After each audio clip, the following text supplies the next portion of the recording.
प्रेम और राही स्टेज पर ईशानी और अंश को बुलाते हैं। सभी लोग जोर शोर से उनका स्वागत करते हैं। अंश अनिल की एक्टिंग करता है और ईशानी मीता की। अनिल उन दोनों को देखकर खुश होता है। अंश ईशानी के लिए शायरी बोलता है, पर ईशानी कहती है कि मुझे शायरी नहीं चाहिए, मुझे डिजाइनर हैंडबैग, इंपोर्टेड सैंडल्स और ब्रांडेड मेकअप टाइप के गिफ्ट्स हों तो दो।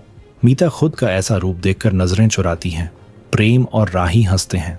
अनुपमा दोनों की एक्टिंग की तारीफ करती है, जिसके बाद प्रेम स्टेज पर राजा को बुलाता है, जो कि तोशु की एक्टिंग करता है। अनुपमा और बाबूजी उसे देखकर हंसते हैं। राजा बोलता है, मेरे पास बिजनेस की बेस्ट स्कीम है, बस 1 करोड़ चाहिए और शाम तक 100 करोड़ हमारे। वो काफी फनी स्टाइल में तोशु की एक्टिंग करता है और सभी लोग उसे देखकर हंसते हैं। तोशु बोलता है कि राजा मेरी एक्टिंग बिल्कुल गलत कर रहा है, लेकिन सभी लोग तोशु को चुप रहने को बोलते हैं। राजा उसकी एक्टिंग करता है और सभी लोग तोशु की टांग खिंचाई करते हैं। अनुपमा देखती है कि अब ज्यादा हो रहा है और तोशु को बुरा लग रहा है, इसलिए वो इशारे में राजा को चुप होने को बोलती है। तोशु मन में सोचता है, मैं स्टेज पर जाकर अपनी इस बेइज्जती का बदला लूंगा।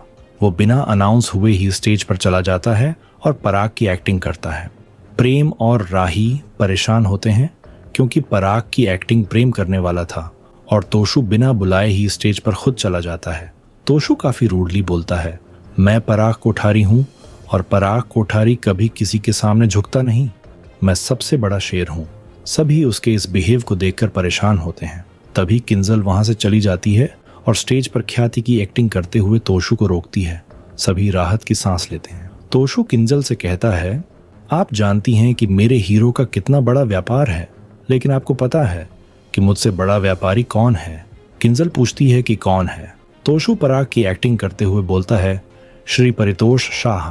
ये सुनकर सभी लोग उस पर हंसने लगते हैं। वो सभी को चुप कराता है और पराग की एक्टिंग करते हुए खुद की बहुत तारीफ करता है।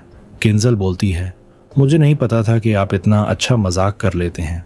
वो पूछती है, आपका जो मुंबई वाला प्रोजेक्ट था वो किसने बचाया? तोशु बोलता है, अनुपमा जी ने, जो कि महान बिजनेस टाइकून तोशु जी की मम्मी है। फिर सभी उस पर हंसते हैं। किंजल पूछती है कि आपकी हर बात में तोशु जी की जय जयकार कैसे हो जाती है? उन्होंने आपको चवन्नी की रिश्वत दी है क्या? तोशु पराग की एक्टिंग करते हुए बोलता है, क्या आपको ऐसा लगता है कि मैं चवन्नी की रिश्वत लूंगा? किंजल उसका मजाक उड़ाते हुए बोलती है, तोशु चवन्नी की ही रिश्वत दे सकते हैं। सभी लोग काफी हंसते हैं। तभी पाखी स्टेज पर मोटिबा बन के आ जाती है। सभी लोग उसे देखकर चौंक जाते हैं।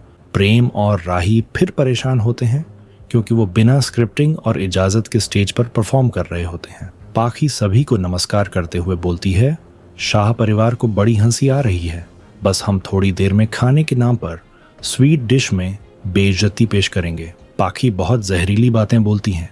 सभी लोग परेशान होते हैं। पाखी अनुपमा से कहती हैं, आज भी हम वही वसुंधरा कोठारी हैं जिसकी किसी से नहीं पटती। तोशु हंसता है।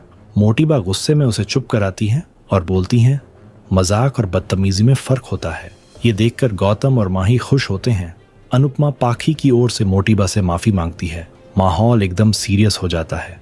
मोटिबा हंसते हुए कहती हैं कि पाखी ने इतनी बेकार एक्टिंग करी है तो किसी को माफी तो मांगनी ही पड़ेगी।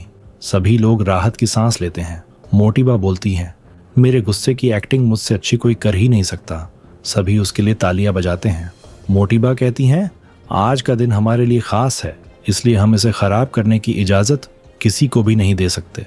अनुपमा सहमत होती है और उसकी तारीफ करती है कि आपके जैसे दहाड़ने की एक्टिंग कोई कर ही नहीं सकता। मोटिबा भी बोलती हैं कि आप भी कोई कम नहीं दहाड़ती हैं। दोनों एक दूसरे की बहुत बुराई करती हैं और बहसबाजी शुरू हो जाती है। सभी परेशान होते हैं।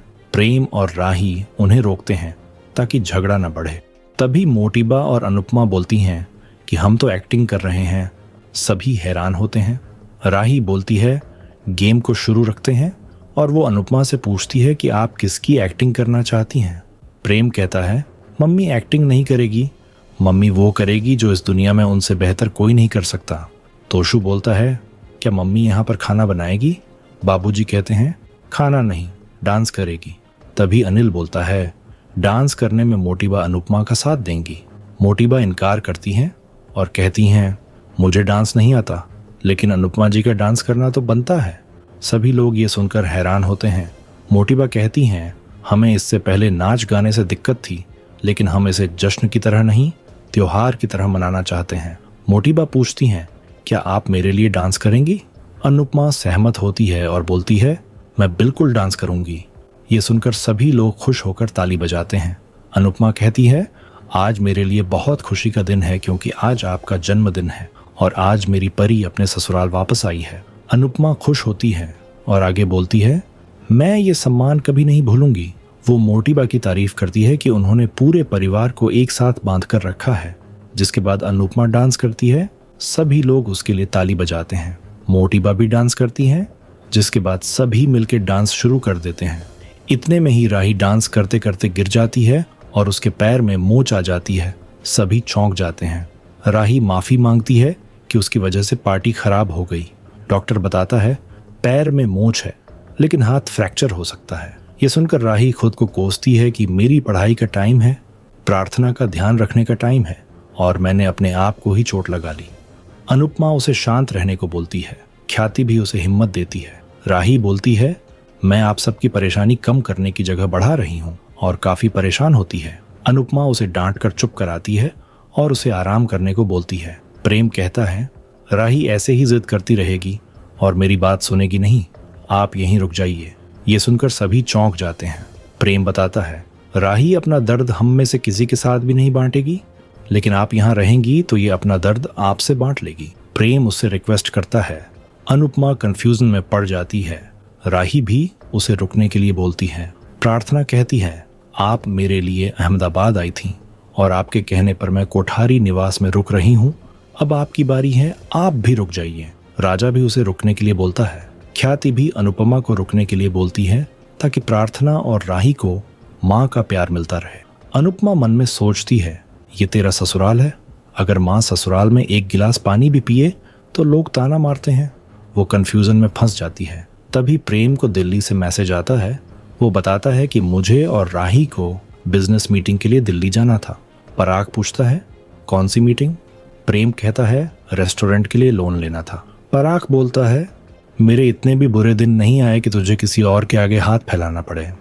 प्रेम कहता है, बिजनेस के लिए लोन तो लेना ही पड़ता है और मैं आपको ज्यादा प्रेशर नहीं देना चाहता। वो विश्वास दिलाता है कि वो सब कुछ करके दिखाएगा।